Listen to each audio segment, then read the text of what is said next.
In this video, we're going to talk about what I think it's my favourite compressor out of all of them. It was the first one that I fell in love with, the Opto compressor.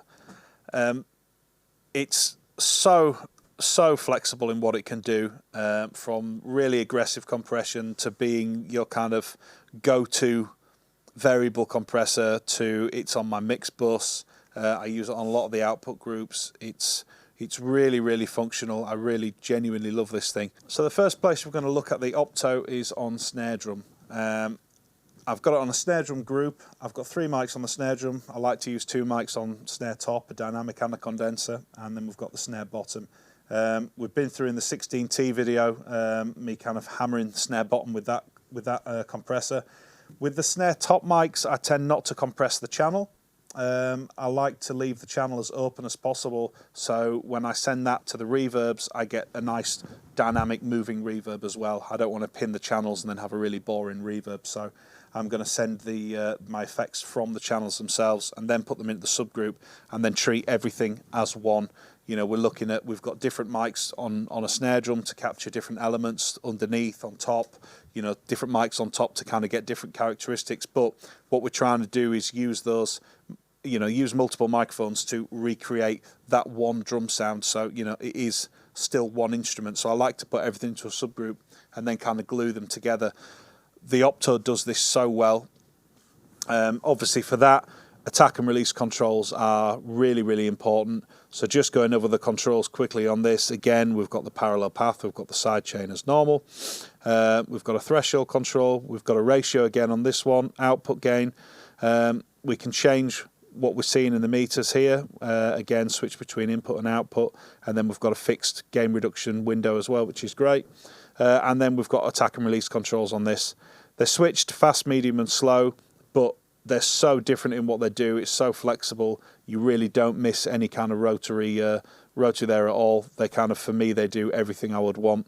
A couple of variations on the release time with the transient and the burn setting.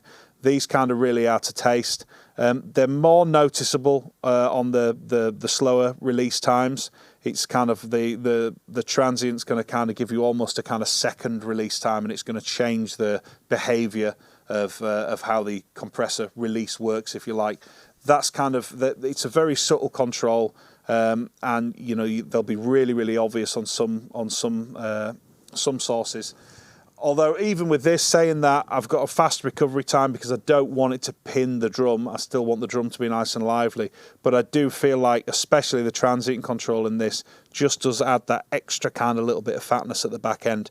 So we're going to hear the snare drum. So again, this is a subgroup. We've got all 3 snare drum tracks going to this. So we're going to now hear that snare drum sound. So again, there's plenty of life to it. We've got a lot of that kind of snare bottom happening. And that's kind of as close as we can get to a finished snare drum, but I just want to now just kind of round it off. At the moment with that in the mix, it's just still a bit loose kind of sounding. You know, even though it's been played really well and it's been hit nice and hard, it's still just a little bit loose sounding. The second that I put this guy in, you instantly just hear how it tightens everything up and it just glues all those 3 sounds together and just gives me this nice big fat snare drum sound. So again, I've got the attack, the slowest it'll go, so I'm letting that nice transient through, and again the recovery as fast as it'll go. The transient and the burn setting here really do sound good to me, and it just kind of ever so slightly just elongates that, but the initial fast recovery means that it drops off enough that I can hear all the detail and everything in the snare bottom, and I can hear what it's doing. Again, we hear how it changes if we speed up the attack. We get that really kind of thump sound. Again, I like what that's doing to the snare drum, but I'm going to lose that front end. And the snare drum kind of disappears in the mix. So, but again, we can lean on the parallel path there, that if we do really like that snare drum sound and we like that kind of extra ring that it's adding, we can bring the dry signal back in on the parallel path, and then as soon as we put it back in the mix, it's now starting to sit again where it needs to sit. But for me, I'm going to leave that parallel path off because I really want to be in control with this. So I'm going to go back to my slow attack time, which which again, as you can hear, straight away just lets that initial snap through.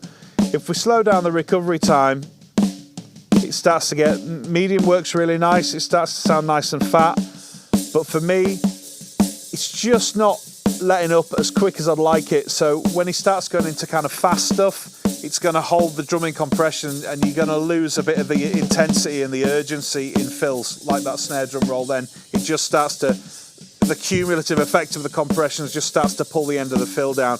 And again, if we go to a slow release, we really start to hear it pump and it gets a little bit too aggressive for this kind of application. So going that fast recovery time, again, without nice snare drum sound, but just not finished. As soon as we put this in, again, we're not kind of really using it to actually control the levels as such, because a snare drum's such a dynamic instrument. I want that, all those dynamics there. But what this is doing is it's just going to round off that front end. It's almost acting like a limiter, if you like. You know, I'm only on a 3-to-1 ratio, but I'm still kind of using it almost as, in a utility sense, I'm using it as a kind of doing the job as a limiter, but again, using that attack and release control to really shape what the sound's doing. So if we put that back in the mix, I've now got that finished snare drum sound sitting where I want it to sit. Again, if we lose the compressor, just sounds a bit cheap again. As soon as we put it in, instant finisher. So this guy for snare drum is the absolute king for me. So the other place that I really love this compressor on is vocals. With this band, I've actually got a singing drummer and all the loveliness that comes with that. But I find this guy's working really, really well on the drummer. So if we just listen to it without the compression. So again, we've got a lot of the transient information from the snare drum. And with this, we've got quite a sibilant vocal sound. So you can hear the sit in the vocal. So as soon as we put this guy in,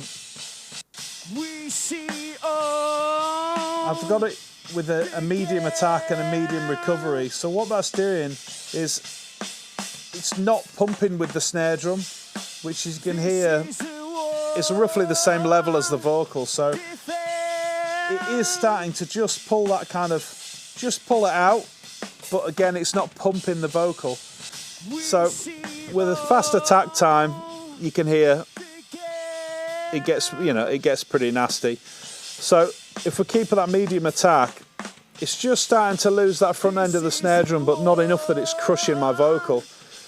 And actually, as a complete fluke on this one, it's kind of pulling that sibilance in his vocal down really nicely as well. So again, if we have a slower attack time, a slow release time rather, it's just kind of losing too much of the vocal for me. The fast release time, it's just not holding the drums as much as I'd like. So I'm using this to kind of, not only to compress the vocal to put it where I want it in the mix, but it's actually, as a side effect, is kind of dealing with the bleed from the drums really, really well. So again, I'm at 4-to-1, slightly higher ratio on this, just because with a vocal I kind of really want to hold it, especially a backing vocal. I want the kind of the main vocal to have its dynamic, but the backing vocals I want to be in control of where I put them. So again, as soon as we drop this in the mix,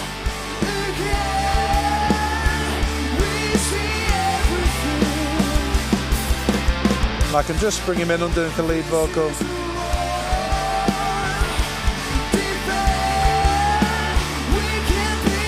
So it's not bringing loads of, I can sit the vocal where I want, but it's not being swamped by all the bleed from the drums. And again, it's just suppressing that sibilance as well, which is a nice side effect. So, but yeah, this guy again, really, really flexible for vocals. And finally, the last place that I want to show you is on the mix bus. With this guy, I've got pretty much everything as slow as it'll go. So I've got a really slow attack, I've got a really slow recovery, I've got the transient and the burn settings in, which again is just going to kind of, especially the transient's going to elongate that kind of release time. I'm using the filter on this, because as much as I've got very little compression on this, I'm at a 1.5 to 1 ratio, so it's really doing very little. I don't want the whole main mix to pump, so again, the side chain here, I'm anywhere normally between kind of 80 and 100. Is just going to let that bottom end kind of flow through and not start squashing everything else above it. So listening to the whole mix without it in, and as soon as we put it in, it's just more of a glue thing. And you can see it's just holding us in a dB of gain reduction, if that's, if that. And we can see here, really not a lot of gain reduction, but if we listen to kind of what it's doing down here, it just starts to bring up, listen to what it's doing with the bass guitar and kind of everything that's sat underneath the guitar and the vocal, just fattens it out. Just ever so slightly lifts everything and holds it. So this guy on Mixbus is wonderful, and as I say, you can be, we're being so subtle with that. We're in a dB of gain reduction, if that. The ratio, almost as low as it'll go, but it's amazing from a real glue tool. So we've heard this guy from its most aggressive setting on the drums, really kind of pumping and smashing the drum kit, to the middle ground of holding that vocal where we want. And then on the Mixbus again, really, really subtle, but doing a really great job of that kind of glue. So definitely the most flexible compressor that the deep stuff has to offer. I think for me, this is a kind of Swiss Army knife compressor that if I had to take one on a gig, this guy I could throw on everything and know that it's going to do what I want it to do. So by all means, throw it on everything and see what you can get out of it. Again, as always, please let us know what you've been doing with it. We'd love to hear from you, and enjoy. Cheers.